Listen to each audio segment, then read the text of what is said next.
Hey everybody, I just picked this up from the post office. It's part of a Kickstarter, or as part of a Kickstarter campaign.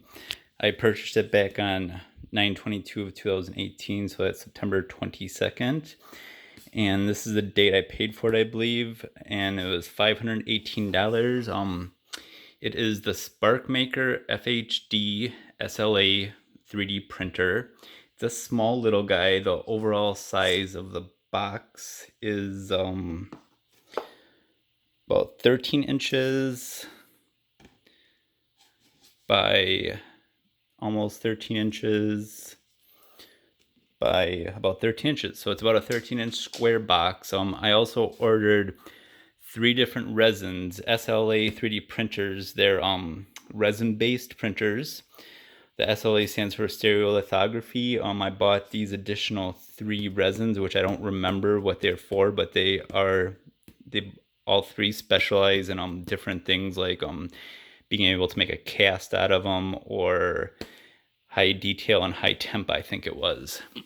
And so it was just over 9 months that it took me from the time I paid for this to get it from Kickstarter. This is, I think, the shortest turnover time of the 3 Kickstarter campaigns that I've participated in that were successful.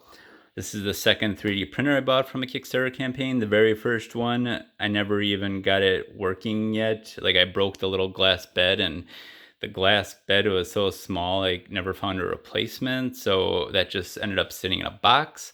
So this is just like me talking about the experience I had with this, basically, and I'm going to open it up probably in a next video after this.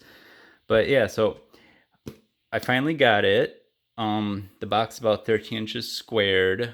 I actually owed postage when I got it, which I'm not going to complain about that because I've been looking forward to getting this. This will be my first SLA printer.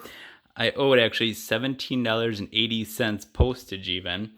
So I'm sure people are gonna have some complaints about that. But yeah, so this is it. I finally got it. The SparkMaker FHD. I think HD stands for high definition. I'm thinking F might just stand for full. I don't remember.